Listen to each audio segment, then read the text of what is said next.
Mais yo, en tant que conseiller, il va payer le salaire. Qu'est-ce qui s'est passé? Il va changer mon ceux qui mandat ici. Et puis, il va changer mon toit, les peuple congolais. Ceux qui ont épousé le mandat, il va aller dans la constitution et le peuple congolais a coloca acha mutumusou. Pourquoi un joueur congolais doit avoir une prime plus qu'un militaire? Tout à fait. Pourquoi vous le faites? Pourquoi un joueur doit être un millionnaire? Il doit avoir beaucoup d'argent plus qu'un militaire qui se bat au front. Il faut faire quoi au front si vous ne leur donnez rien? Même le nom de Bougoumès, c'est un interroger même tes enfants à la maison. Tout le monde Congo Bougoumès en a commis. Bah,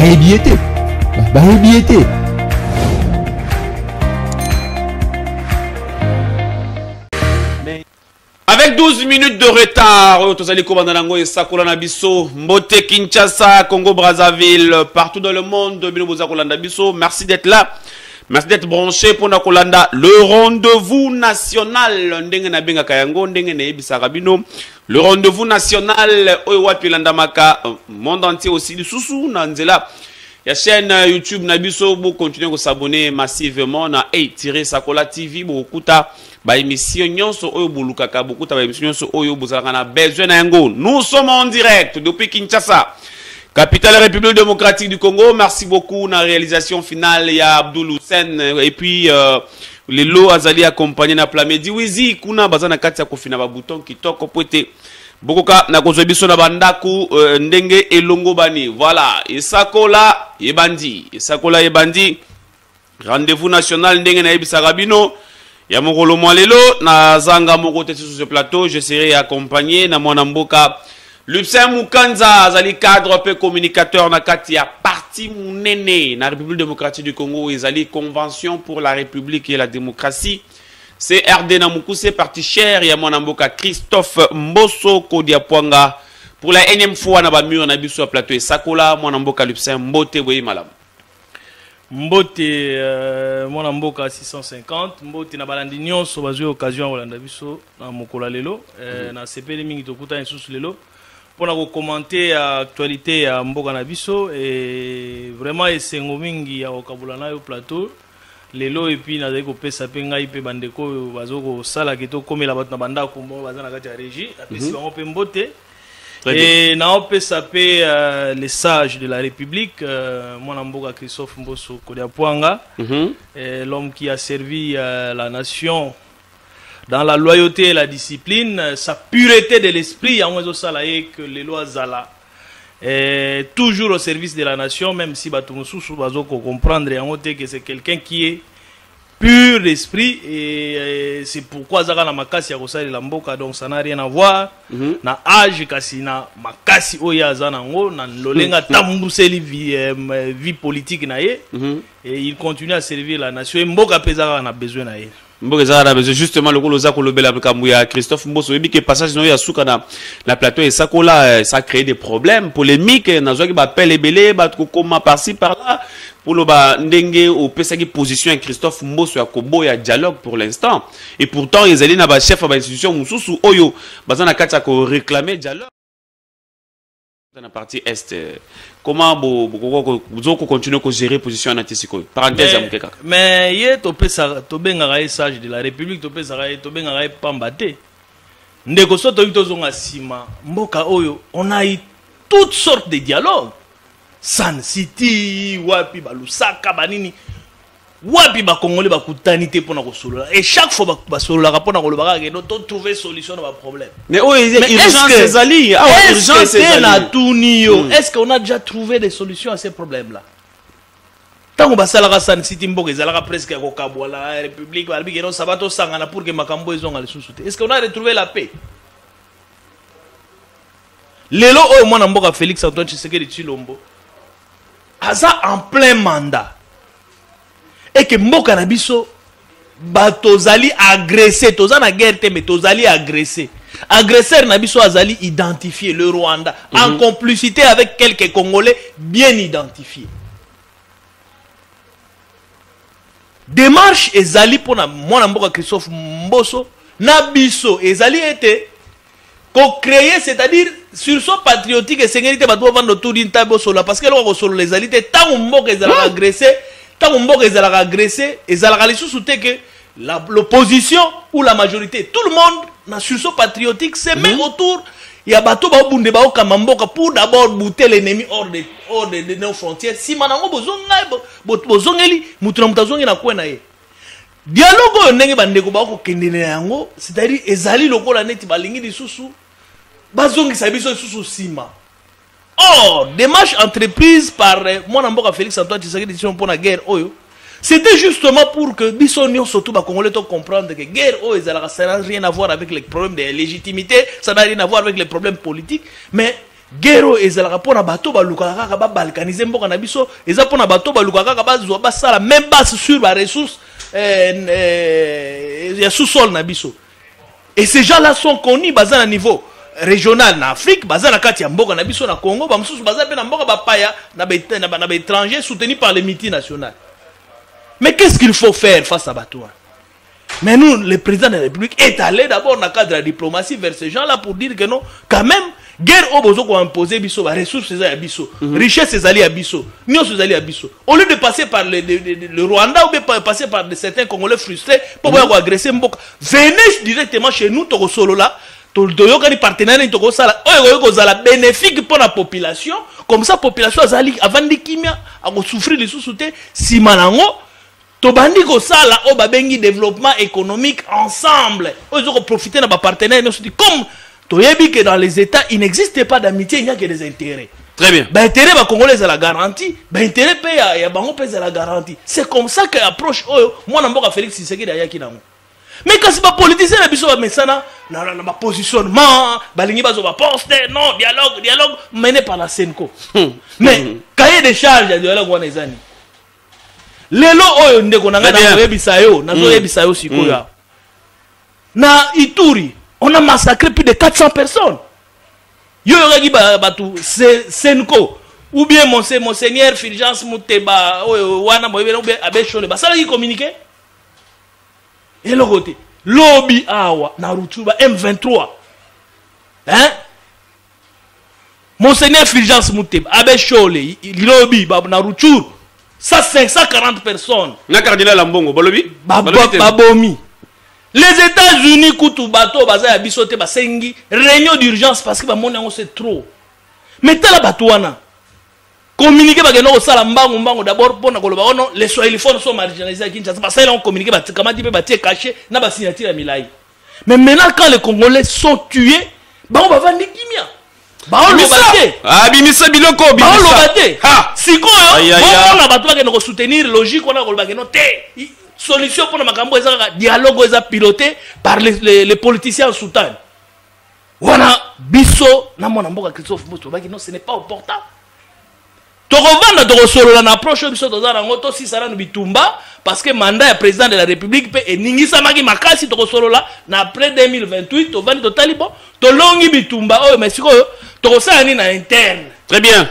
Po tomona ba institution tambola malamu ndenge ni makamso wana tokosolo la po sujet ezali. Très bien. Si le sujet ezali moko bitumba que tout le monde s'est mobilisé pour que guerre est si là. Guerre on négocie là. Qu'est-ce qu'il y a à voir par exemple là Zora Mutumoko le roi Délice Sanga. Qu'est-ce qu'il y a à voir Délice Sanga par rapport à la guerre de Ghana Est? Nanga est instrumentalisé par les Rwandais, c'est connu. Bato nyonso ba Hollande bato nyonso tuwana M23 ils sont à la solde des ennemis, c'est connu. Très bien. Agenda ni bango bakoya nango proposition ni bakoya nango pona kosana. En dehors de ce qui a été décidé dans Washington, n'a pour parler aux na Doha. Très bien.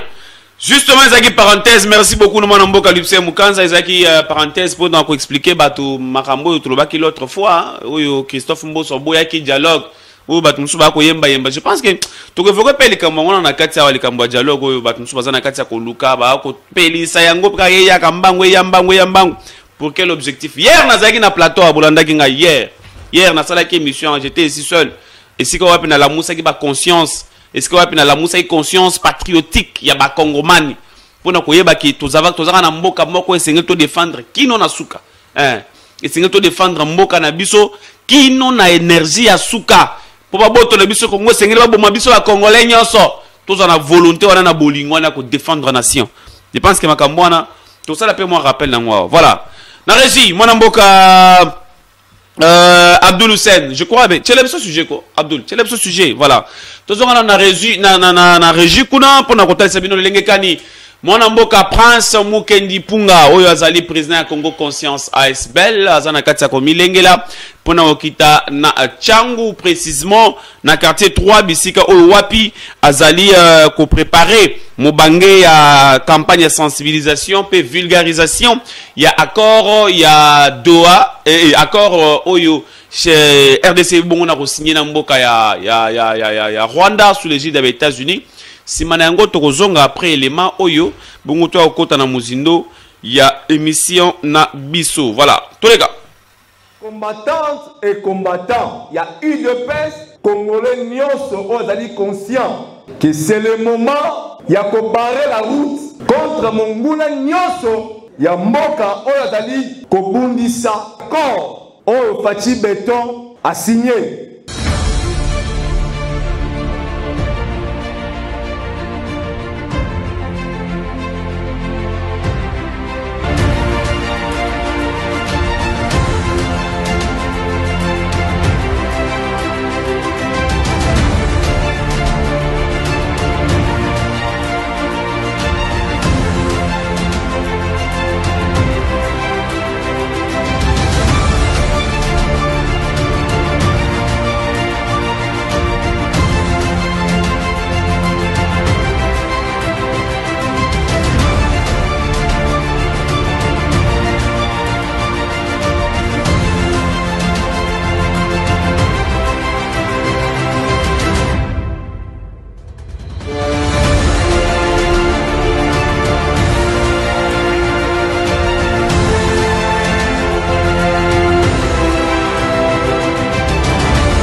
Très bien, bientôt Imka, Prince Mukendi Punga za kopesa votre rendez-vous na Imka, Mikoliroya d'ici fin septembre. Mais dimanche oyo akozala déjà na Changu, akozala na Changu pona ko panza sango ya ba victoire diplomatique ya Félix Antoine Tshisekedi Chilombo na combat oyo azali na kati ya Komene. Voilà, sujet na biso yango wana. Accord ya Doha, mabe ekoti to ekoti te. Tokobeta masolo ngwawa.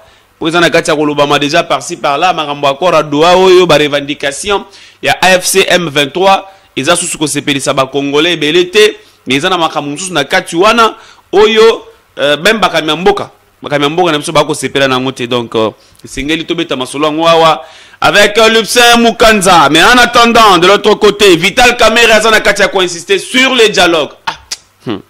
Mboyo côté zokende to ebité Christophe Mboso deuxième vice-président de l'Assemblée nationale a oboya dialogue mais Vital Kamerhe président de l'Assemblée kotoyo azo insister kaka dialogue kota po kimie kota na kati ya mboka bon to ebina nteso to kosuka api mais dialogue ngo Vital Kamerhe na biso to sala yango na nani VK dialogue to sala yango na nani pepo na nini VK hein les pacificateurs to sala yango dialogue ngo na nani to sala dialogue na nani en parlant ya pacificateur. Il y a un ça ne va pas. Il y a un ça ne va pas au niveau de l'Assemblée nationale. Hein? Monsieur le Président Vital Kamerhe, qu'est-ce qui ne marche pas? Bajan kuna na ba cabinet bazolela. Bajan na ba cabinet bazolela. Oui. Bajan va même ataba ba syndicaliste. Naza na communiquer mo wazela na tangela bino non. Na tangela bino communiquer mo quoi parce que ngai makam na loba na yeb sarabino makambo ngana ya koloba awa na lobaka makambu ya komeka to ko tatonete naza na communiquer moko awa batindela nga yango na tangela bino awa pour oyebisa bino ke ba syndicaliste baza ko préparer kutu mais c'est une moko na niveau ya Assemblée nationale. Qu'est-ce qui ne marche pas? Et puis selon les éléments tout ça dans information au tigala ko signer ata arrêté moroté pour na baza ba cabinet. VK, qu'est-ce qui ne marche pas? Mbongo ezate na okali solo mo mutu mo yebisa ke mbongo ezalaka na période d'avion mboso. Bongo yo pe oye mbongo balongola kaka na tango na yo. Hein? Communiqué syndical ba komeli ngango. À une semaine seulement de la rentrée scolaire, la situation sociale des agents de l'Assemblée nationale est alarmante. Un sondage informel mené auprès de plus de 400 agents révèle que seulement 12% ont pu acheter les fournitures scolaires nécessaires pour leurs enfants. Ah, Nzambe. À l'Assemblée nationale. Rentrée scolaire exacte. Nous sommes dans quel pays? Ah, constat inquiétant. 1. La quasi-totalité des collègues déclarant attendre le versement de la prime dite Banaclasse, donc prime Makuna, ou bien Manakombo Banaclasse, pour faire face aux dépenses scolaires. 2. Le paye de frais de scolarité reste conditionné au versement du salaire de la fonction publique additionné du reliquat toujours en attente. 3. Face à cette incertitude, de nombreux agents sont contraints de s'endetter, soit auprès de la Banque Equity ou bien la Banque BCDC. Il y a l'Assemblée nationale. Donc, l'Assemblée nationale, soit auprès des usuriers internes. Je ne sais pas comment je sais pas comprendre. Présent jusque dans la direction des finances, imposant le taux usurière. Voilà, je comprends. Atteignant jusqu'à 50% intérêt. Donc, bateau badef sarabala, kuna na kati ya assemblée. Donc, Jean, ko la bampiaka et singeli ba kende ko defara bambongo pour ba ko kana ko survivre.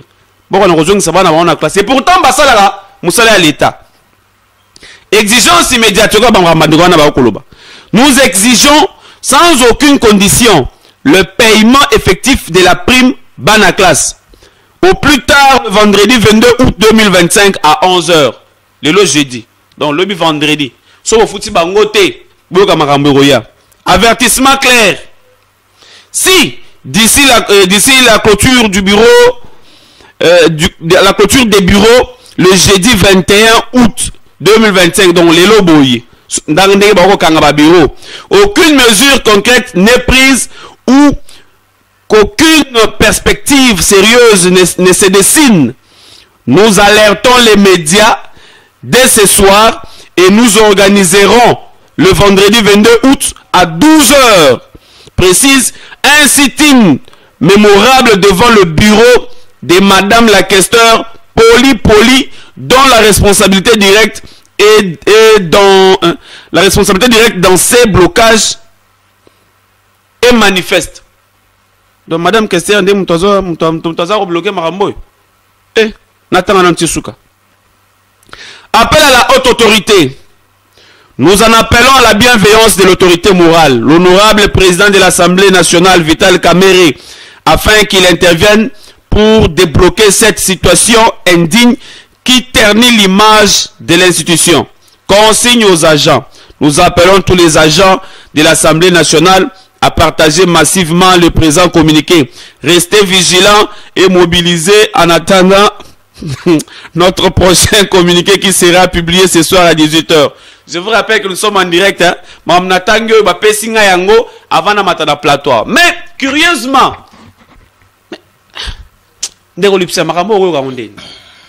en tout cas, nous avons un membre syndicaté, mais ça nous passe d'abord en tant que parents. Et on a déjà syndicaliste sur ma administration. Tout à fait. On va communiquer. On a une amitié à la place comme parents et surtout bango bazo appartenir na bengi la deuxième institution du pays, donc la plus prestigieuse quand même. Comme à niveau à rouler la boété dans les réseaux sociaux. Donc c'est une réalité, mais ceux qui ont comité à niveau, c'est que bazo vivre situation wana. Donc je pense que le rôle de lobby que Sengi président assemblée a intervenir rapidement. J'ose croire que le message on a n'engé autangi yango comme la EP pour que me camper ko sunga bandeko ba parents ba oser la paix situation wana parce que ils allaient honorer institution wana te ko pesa ngo pe le kumo ya kala ils allaient ki na ngote surtout n'époque moi na mboka Christophe Mboso donc ba sala moi effort pour na ko zongisa yango na moi ko na moi bat biloko ya trop na ba réseaux sociaux teza malamu te soki blocage ezali ba balekisa yango mais ba sala ngo na niveau ko sala manani curieusement ndenge na otako loba curieusement c'est ça qui phrase na ngate moi na mboka Lupsem Kanza mokolo oyo Vital Kamerhe azalaka voté président de l'Assemblée nationale, tout le monde a battu belé ko sepela voire même basé administration. Veka zongi, ba vina biso e bongi, tout ça. Mais c'est le contraire. Et ça boutuna moi na yo battu comme vivre les lots. Qu'est-ce qui se passe au juste na niveau de l'Assemblée nationale? Bon, ngana yo totangi on a tout le monde on a ba réseaux sociaux, ceux qui déjà ba gens bazo comme babilo kwa boye déjà ça signifie que ça ne va pas ou carrément peut-être que nenge ba sepela ki na réalité ba vivre lelo makambozo ko kana penate ça démontre que il y a ça ne va pas par rapport à traitement il y a ba gens à niveau il y a Assemblée nationale et j'ose croire que situation on a vraiment il faut les améliorer tala rentrer pe touro bazu ya batia nenge msusu des arabale 7 bah par mais oh les premiers septembre ouais. Donc déjà les lots le 21 donc bah te belé bah kata kaye à pamba bazana ngoté et tout ça et puis bah gens assemblée ali mala monter je crois que bah kondio ba Hollanda biso na plateau peut-être qu'ils vont intervenir rapidement pour nous résoudre des situations wana. Et ce n'est pas bon qu'à chaque fois que les problèmes liés au fonctionnement des gens et à les réseaux sociaux, on n'a pas fait ça, on n'a pas fait ça, on n'a pas fait ça. Qu'est-ce qui ont la responsabilité pour gérer le dossier vraiment ils sont en train de diriger les responsables pères de famille au bazar bango à chaque fois et c'est une pression. Mais ça a de bonne foi. Voilà ce que je peux dire. Mais est-ce que bon exacté par rapport à Ndé Maramboza Golobama l'Assemblée nationale Mikolo baza ko na miloko comme na réseaux sociaux boyé et c'est pas aussi que il paraîtrait aussi que kuna ba arrêter dans le signamate raison za Golobama que il n'y a pas l'argent. Bon ça ko bimate ndenge banda ko bimana tango Christophe Mboso. En tout cas, je suis mal placé à commenter actualité wana ozomona nazo information pour très bien. Je me suis beaucoup plus appuyé à communiquer wana en tout cas na éviter ceux qui mbongo ezalité mais na commenter communiquer pour yo tangi yango na yo ki information tout à fait na mettre avis na ngai mais na oyo lobi wana mbongo ezate tout ça en tout cas je suis très mal placé à répondre na question wana. Peut-être mon collègue agent d'administration et assemblée au bayebi ba réalité à makamwana beaucoup commenter na bango actualité wana. Très bien. Et ngai nazali awa na pour le compte de mon parti politique et moi na Christophe Mboso au pas ali membre à bureau. Donc voilà un peu il faut nazala clair na ba propos na ko. Très bien. Je dois commenter ce que j'ai comme information. C'est que ça qu'on maîtriser madame. Très bien. Voilà les conseils na pesa ki que dans chaque société, on doit toujours mettre d'abord le même chef de l'État. Il parle du social des Congolais. Ça signifie qu'on ne peut pas gouverner sans placer le social des agents. Liboso ya tout à fait. Ils avaient coupé ces sengotés comme on a que nos bateaux va au salon la deuxième institution en Mboka va tout ça. Mon colonel na mona qui communiquer il y a des députés nationaux peut passer qui communiquer wana que ba prise en charge. Na mona qui tamo na réseaux sociaux au banana ba bango peut même beli bazana hôpital okende na été tout c'est pourtant bato bazaka ezala Jean Mulongo azaki déjà na hôpital là ya ba okende ozo bango na soin et tout ça alors ba député ba olela baza pena ba prix donc makambo belé les kakuna to tanga ngoka na ba réseaux sociaux. Je pense que le président de l'Assemblée nationale Vital Kamerhe na yebi azaka mayele mingi peut-être qu'il va prendre ses responsabilités pour na koluka ko sala nani ko relever ba ko résoudre les problèmes moi na nyonso to se poser na institution prestigieuse oyo ya biso ya mboka na biso. Très bien, ouais, parenthèse. Mais fais ça papa. Sala bongsa. Biso awa na esakola hier na lobaki yango. Biso awa soki mutu azali na souci ya accompagner vision mokonzi mboka oyo ezalaka beaucoup plus ya koluka kovandisa mboka kimia na ba secteur nyonso biso to accompagner ka epe to soutenir ka. Mais mutu aza ko sala mabe pona ko détruire mboka to pe ko détruire vision mokambia mboka azali na yango biso esakola awa to ko dénoncer pe to ko telemela. Nous sommes derrière ces dossiers. Lobby to kozala. To landela communiqué donc so imaka sitting et salemi kaka et ça kolé kozala wana. Et ça collègue aux alapo, ça, bah, parents, bah, famille, hein, parents, bah, famille des bazars. Voilà. De l'autre côté, bravo, on a mon général Israël Kantou. Ouais. Sur place, sur le champ, suspension, il y a 4 commandants district, il y a PCR. C'est comme ça qu'il faut faire le travail. Le général Yemoro Lobi Ango, j'ai eu le retard à retirer les vidéos. Je pense que les vidéos ont circulé dans les réseaux sociaux, au monde partout, par-ci, par-là. Le général Yemoraza ko lela lobby ngainde na komi ko sala musala ki roulage et pourtant bino ba commandant district bozali wana pona koyeba bongo ko instruire ba agent na bino ba yeba ka bongo ko régler circulation malam embouteillage na Kinshasa e komi lokolo loro mususu bino bozawana sur place na parade à suspendre bango. Bravo mon général. Oui. Parfois ko so fa ko zora ba décision à boye était un peu ba tumususu bazonga pe na mulongo na nzela. Qui ça c'est comme mutazana mutu na moya tambo na mutu gezate biso nso to na ba jet privé to mataka ba moto na moto e komi okangama na embouteillage jet privé komo okangama jet privé tala ndenge ba biso nento la jet privé mouvement moko chaud mais embouteillage za mikolo na Kinshasa yango tini le général Israël Kantou à suspendre mbala moko 4 commandants à district ya la police ezana kati ya ko gérer makambo ya PCR. Bravo. Hier, tout le bélaï de Kambouawa, Ndenge Kenya a désigné qui consulat na Goma, tout le bélaï de Makambouana. Les lois si qu'on boit continue l'émission à Bissot, le bélaï Kambou est allé accord ya Doha. Mabe est quotité. Qu'est-ce qui se passe? Je vais vous lire mon poste mon au chef de l'État Félix Antoine Tshisekedi Tshilombo qui récemment Maxime Prévost, au Wapi Akoma qui Solo Laki, chef de l'État, Maxime Attal, c'est que le président Tshisekedi m'a confirmé que le texte qui avait été proposé n'est pas satisfaisant. Pour Namaramba encore à Doha. N'est pas satisfaisant. Et donc, on a 4 textes, il y a quelques éléments. Oh, et ça dit que les loyaux, dossier wana, il y a accord, il y a Doha entre gouvernement congolais. Na bandeko ya AFCM 23 et qu'on a au Kota Zelo. Il y a quelques 6 points na kati accord wana. Je crois que na kotangela binongo rapidement avant na wana kopé ça maloba na invité na biso. Point liboso, processus en 3 phases sur 180 jours pour restaurer l'ordre établi établir une gouvernance intérimaire. Wana point liboso. Point mibale, un dialogue national en 2026. Point Misatou, les élections en 2027. Point miné, création d'une force intérimaire. 5e point, gouvernance concertée des provinces occupées par la M23. 6e point, nomination des gouverneurs sur consultation avec le M23 AFC. Ah! Mwambe Kotizelo. Lipse Mukanza. Tokomi Wapi. Dossier accord ya Doha. Qu'est-ce qui se passe? Je crois que dans la plateau, on a déjà approché au gouvernement, surtout il y a Mokonzi Mboka Félix Antoine Tshisekedi Tshilombo Mbetali.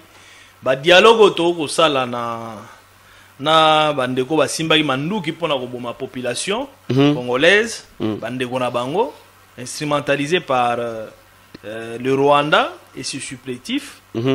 Et loko sengeli population eyeba.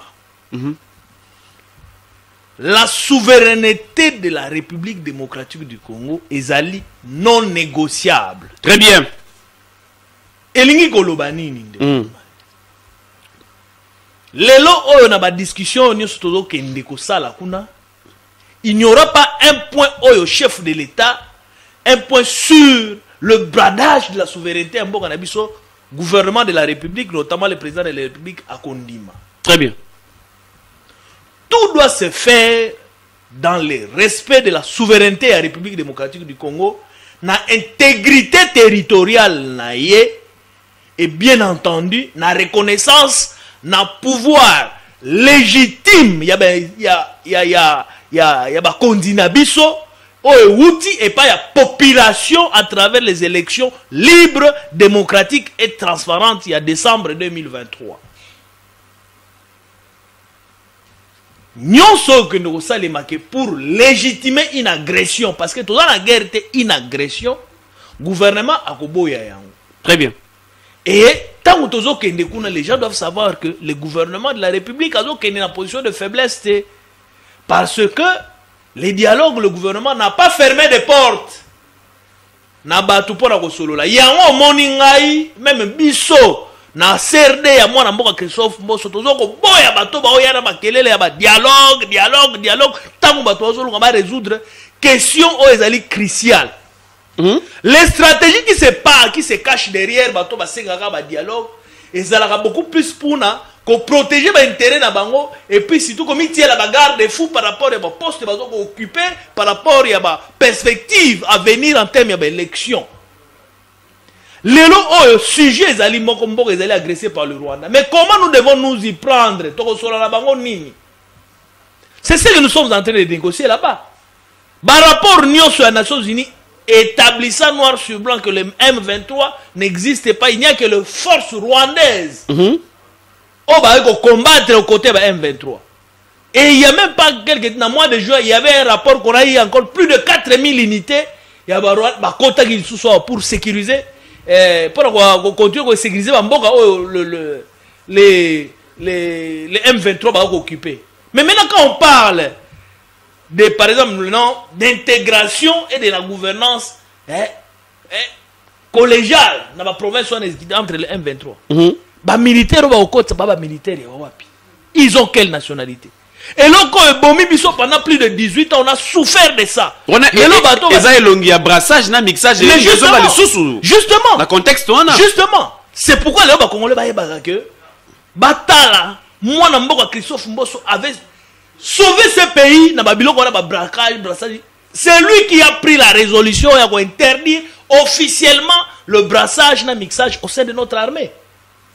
Et vous avez eu parmi les conditions M23 parmi les conditions, tu verras lever mesures intégration. Mais c'est parce que les sages de la République à mon arrêté. Stratégie et affaiblissement et un système de sécurité est basé sur le brassage, sur le mixage et sur l'intégration. Très bien.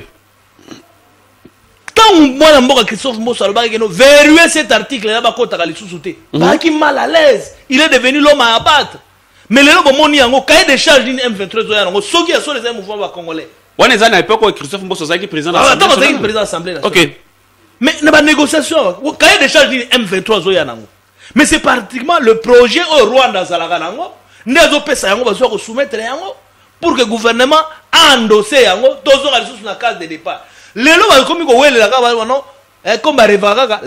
de la partie Kivu et vous remontez ma stratégie angle. C'est pourquoi moi j'appelle les Congolais à la majorité, à la opposition, mais nous devons regarder nous tous parce que question guerre c'est une question existentielle.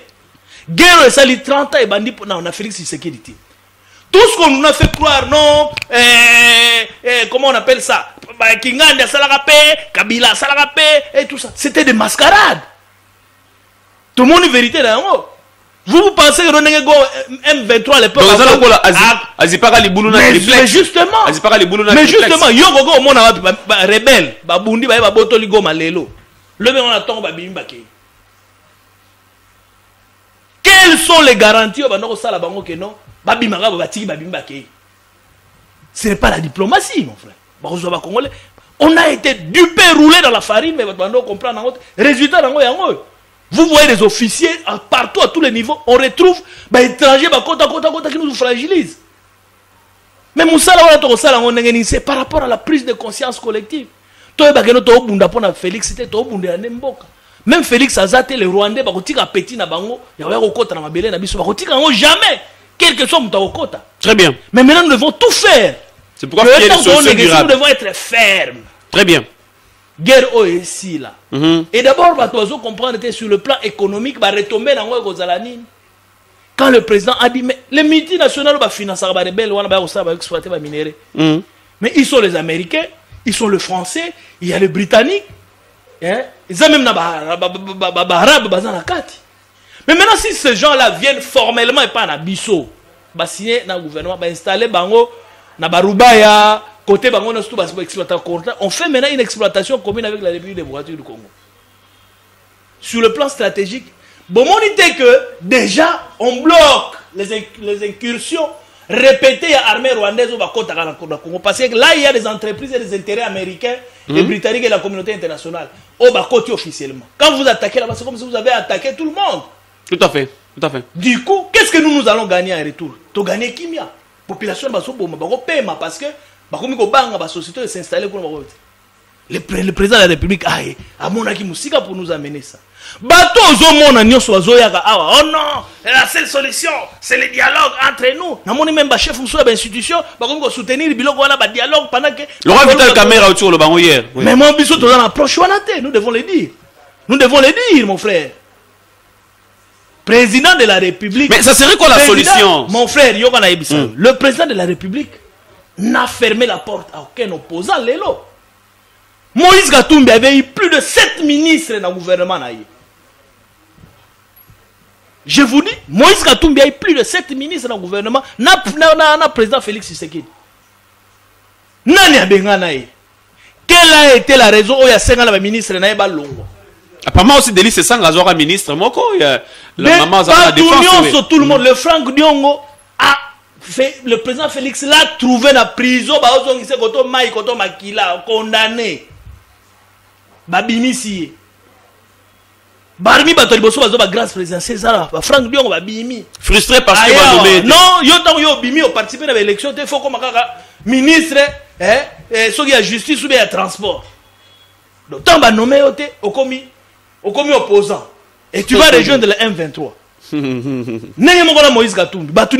Ils ont été servis par le président de la République. Si quand on a un dialogue, population Hollande, les dialogues là, on a un cahier de charges, on a apporté Kimia par rapport à la guerre au Tozanam. Quand le M23 tue, Congolais, le côté. Le roi massacre Salemi. Vous les avez entendu parler, bateau tout le mais entre-temps, même les responsables des institutions, parce qu'on condamné en attendant, on dit dialogue. On ne peut pas prendre un président de la République depuis le début, après même mandat, vous lui avez imposé une guerre, créer une stratégie pour le mettre en étau. Non. Là, Bino Boboyi. Il a la population derrière lui. Très bien. Bisso Serde toi Simanae, nous allons défendre la raison. La raison c'est quoi? C'est la souveraineté de notre pays. La raison de c'est quoi? C'est parce que nous avons eu un fils du pays, on doit défendre Bisso face à l'intérêt qui ont pris stratégie à Est comme stratégie na bango to le baga guerre à Est comme stratégie na bango pour avoir des postes ici. Les Lozomo n'a pas plus tard qu'on nous a montré un ancien ministre d'agriculture, pêche et élevage, n'importe Kabila, qui a rejoint le M23. Apparemment, tout ce monde au monde Bazalakawa, tout ça, dans la rébellion. J'ai suivi Martin Fayou la lobby que Ngai, Baïba Ngai victoire. Est-ce que na Simba Mandouki? Babeta Ngai ba Grenada, est-ce que na Kota Zamba? Voilà un Congolais, raisonnable. Et nous allons nous mettre autour d'une table avec le Congolais. On va avoir l'intérêt à Mboka qui est intérêt na bango ou bien positionnement na bango. Tout à fait. Voilà pourquoi Bissoto Loba, les dialogues aura bel et bien lieu. Mais les dialogues on a la prétexte c'était que non, il y a des solutions pour la guerre. C'est faux et archi faux. Et nous à la CRD nous disons que nous aurons les dialogues, mais nous devons savoir discuter nini. Parce que question à guerre, il y a est on doit discuter na Doha avec les rebelles au Bazo Minduki, et puis nous sommes en train de discuter de ça aux États-Unis avec le pays agresseur qui est le Rwanda. Très bien. Très bien. Merci beaucoup Lupsen Mukanza. Je pense qu'on ramassait déjà quelques points par rapport il y a les 6 points oyo mokambi mboka a mengi ko talisa ko na kati ya texte wana ezali ki eza penza malamu te ko leka pété hein ekoleka te on a revenir na ba 6 points mais en attendant je viens de recevoir encore une information ici ça ne va pas dans le ministère il y a ministère affaires foncières urbanisme transport économie ça ne va pas bah na minute besoin na sitting ba tu na ba image awa. Je crois bien que ce qui est dans le langage technique, avant de faire ces émissions, on a retiré les images. Bande wazana katia ko revendiquer qu'on a balubi ça ne va pas. Bayara musala ba futa marate, bazora bayara na ba transport na bango, bazora na ba transport na bango, mais quand na bango ezali bien traité. Quand na bango ezali bien traité. Na minute aussi tu n'es na katia osale makuna. Bo gérer pe mboka bien ko, bo sala pe makambo bien. Bo sala ngo bien sinon pas ali o ndenge bozana katia osale yango, eza sous malamu te. Ba parents ya batu surtout na moment ya ba rentrée scolaire o esengeli bo kipe bo futa bango esengeli ko futa bo pesa bango ezali ba droit na bango bo traiter bango ndenge longo bani tina si cette émission je pense que ba image au na régie kuna to le dossier voilà mon mboka Lupse Mukanza na zongeli sur le point il y a parmi ba revendication ya bandeko wana oyo baza oyo ezaki na kati ya masolo ya doa 6e point na bango balobeli likambo etali nomination ya ba gouverneur en consultation na ba M23 AFC. Comment on a lecture ne nini tant on a le roi bongo na mato ina yo.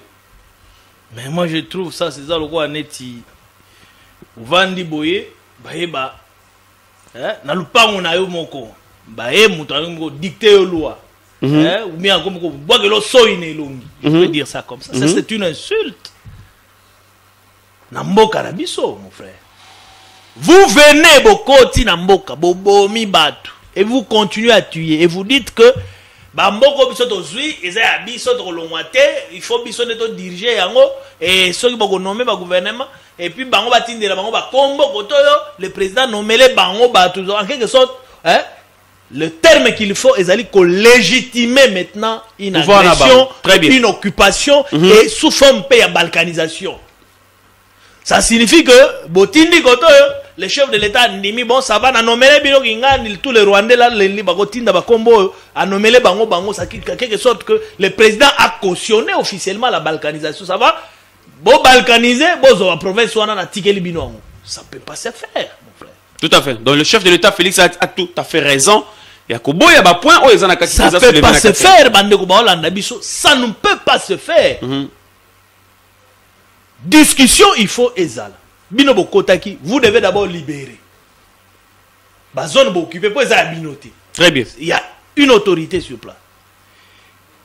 Et question intégration conditionnée, voilà, c'est un mot qu'ils ont placé seulement malicieusement pour dire que bakota la nani akokota. Mais nani akokota, te bango surtout vous avez une seule identité rwandaise. Nani akokota nani akotika ata bozui moko azaka rwandais ata bozui moko azaka la maison servir comme intérêt rwandais. Gouvernement on nima ndengeni. Gouvernement on nima ndengeni.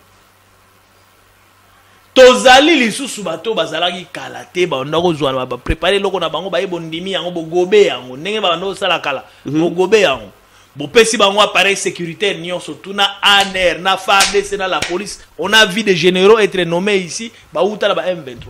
On a vu des M23 venir ici réprimer les manifestations ya bandeko la biso IDPS en époque ya Joseph Kabila. Nous on ne peut pas le faire comme ça. Et lorsque les alliés au Bunda, ils ont une identité. Nous sommes un grand pays. Nous ne jamais à la merci d'un petit pays.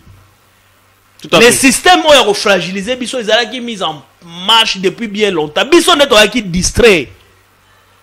Et nous avons cautionné ça. Notre tel était pacificateur, à sa guerre, à Salabo. C'est faux et archi faux. Les lois, on a binomoko na gisement na bango. Ok, en réalité, Bazala qui n'a pas sauté, ils étaient avec nos agresseurs. Mais qu'est-ce qu'il faut faire maintenant? Il y a un autre lancement, on a besoin d'appel au lancer patriotique. Mais qu'est-ce que nous devons faire? Mais nous devons d'abord prendre conscience, il y a nature et guerre auto. Ok. On ne peut pas dire non, armée n'a pas inefficace et tout ça. On a fourni beaucoup d'efforts On continue à auditionner certains officiers supérieurs à armée Nabiso par rapport à Bamboka Ebele ou Ekweya. Et des révélations et bimi, comment c'est Bamboka surtout à Ekweya. Ça signifie que petit à petit nous sommes en train de redresser notre système sécuritaire et la négociation nous sommes en train de nous préparer sur tous les fronts. Diplomatique, politique et militaire surtout. Ça signifie que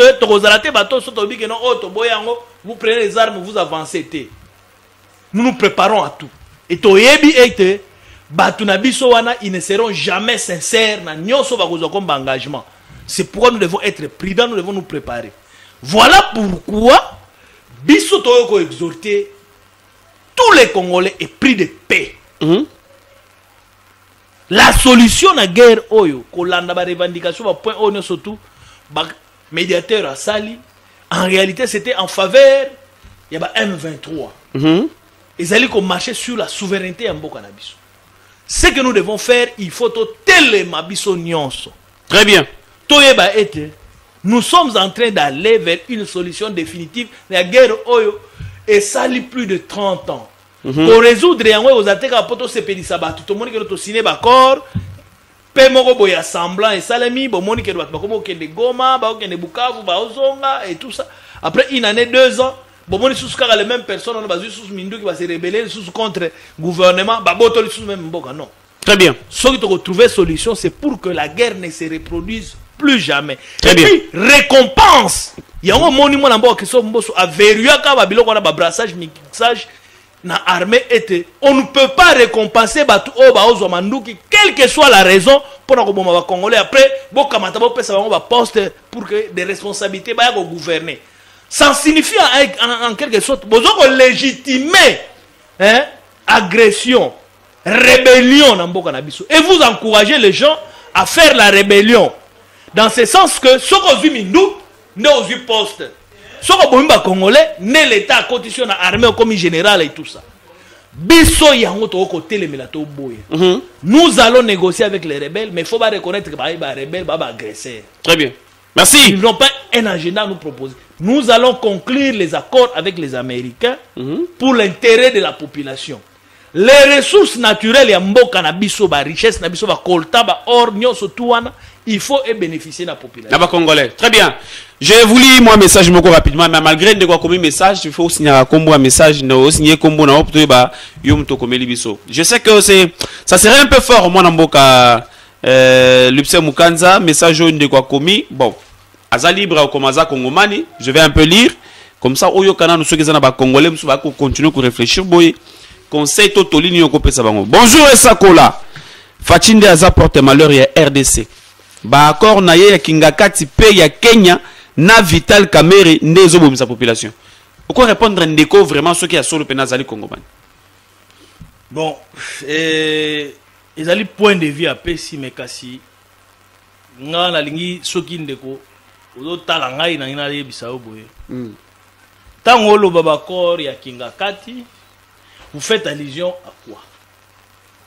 Parce que le président de la République Basalaka partenariat na FCC na cash. Tant où moi Mboka Félix Tshisekedi a eu Bokondi en 2018, la constitution a biso lobby que o azali na majorité parlementaire na chef de l'État bofobo sala coalition.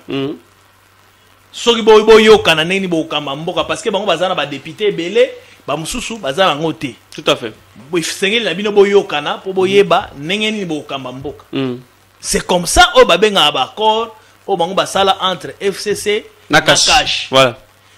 Bayo kana ba premier FCC ya Kabila ba pesaka ilunga ilunkamba ba pesa ba kabola ba ministère na bandeko na biso ya cash pour créer le premier gouvernement o ya ilunga ilukamba. Oui oui.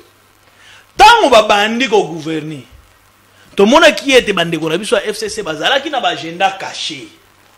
C'est-à-dire balinga qui te ko permettre mokonzi mboka asala musala na ye. Souvenez-vous qu'à l'époque le président de la République a nommé membre à comité de gestion ya Miba à l'époque.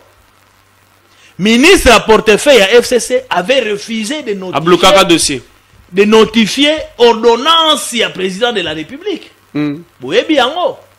Souvenez-vous aussi que le président de la République a nommé un juge à la Cour constitutionnelle. Le FCC notamment Célestin Tunda pour faire exécuter ordonnance à Mukambi Mboka. Souvenez-vous aussi que le premier ministre Ilunga Lukamba répondait à président de la République à travers un communiqué à cellule à presse. Au Congo. Non, nous ne voulons pas répondre au chef de l'État. Dans un communiqué de presse.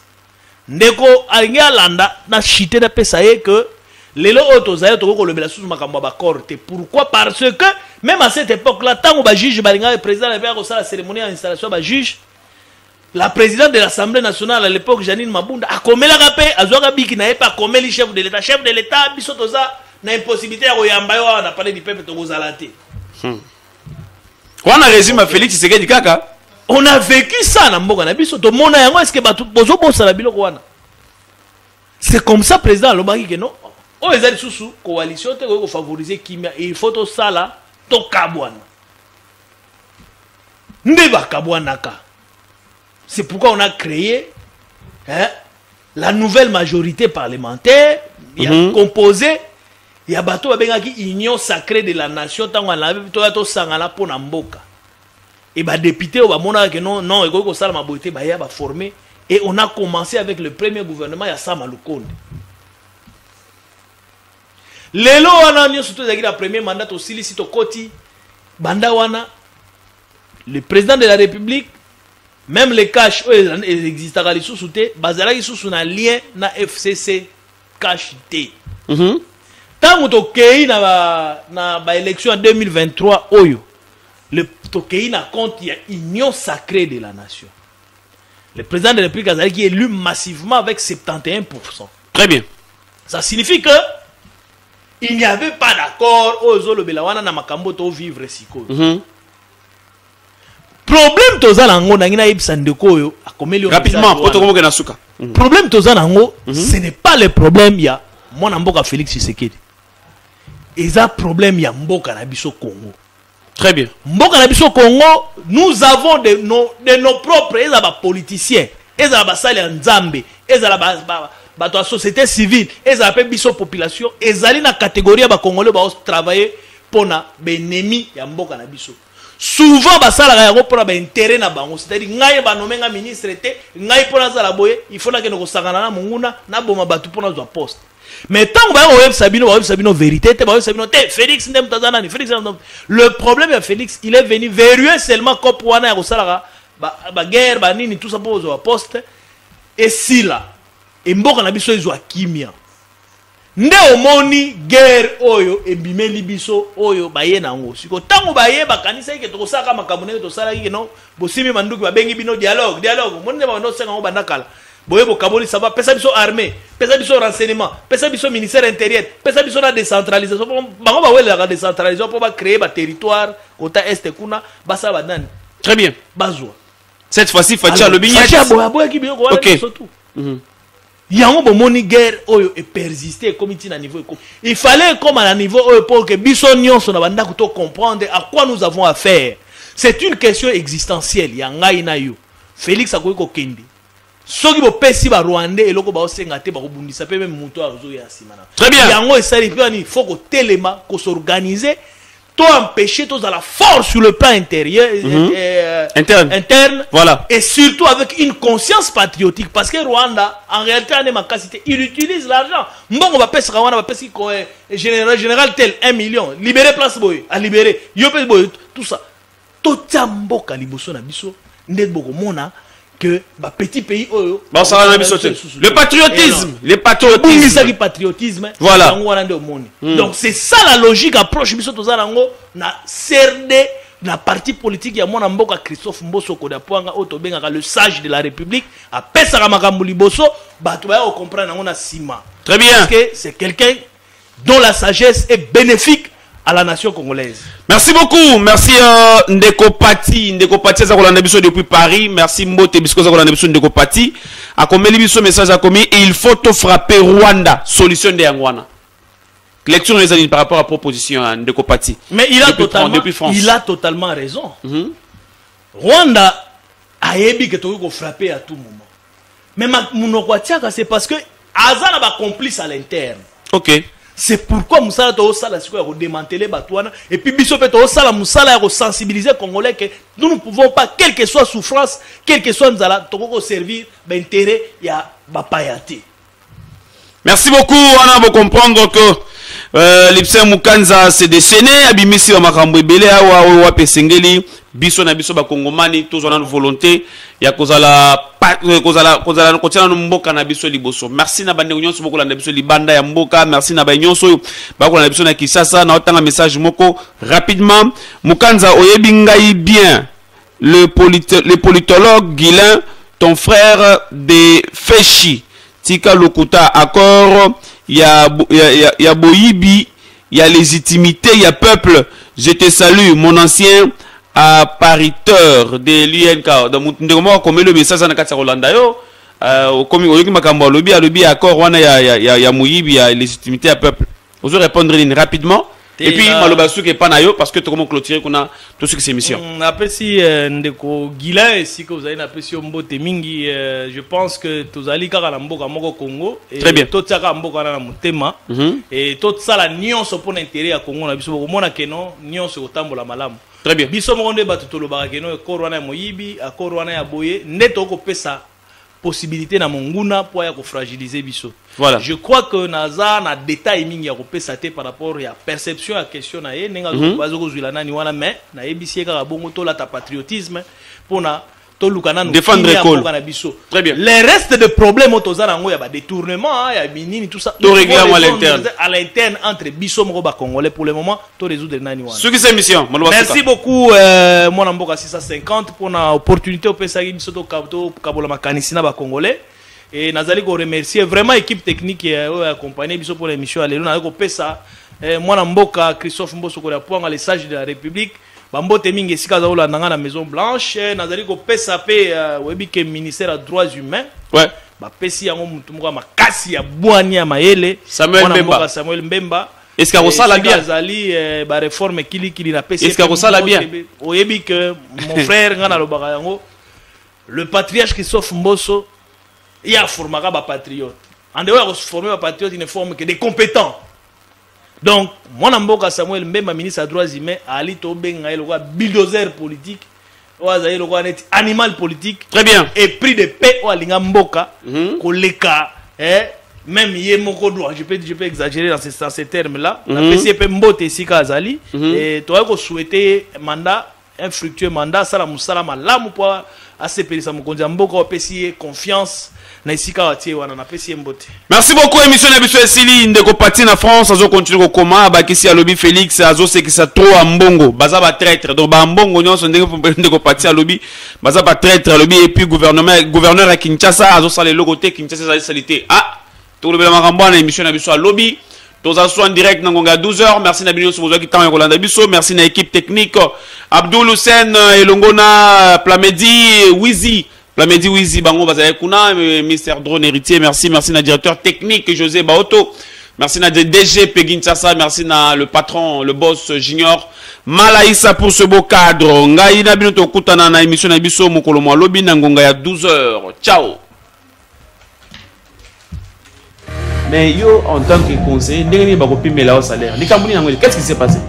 Ba ko changer mutu soki mandat isili. Et puis mutu ko changer mutu wana eza peuple congolais. Soki asa épouser mandat na yemi balé, ndenge constitution elobi, peuple congolais ndenge akoluka acha mutu mususu. Pourquoi un joueur congolais doit avoir une prime plus qu'un militaire? Tout à fait. Pourquoi vous le faites? Pourquoi un joueur doit être un millionnaire? Il doit avoir beaucoup d'argent plus qu'un militaire qui se bat au front. Il faut faire quoi au front si vous ne leur donnez rien? Même le nom de Bougoumès, c'est un interroger même tes enfants à la maison. Tout le monde Congo Bougoumès, ça n'a commune.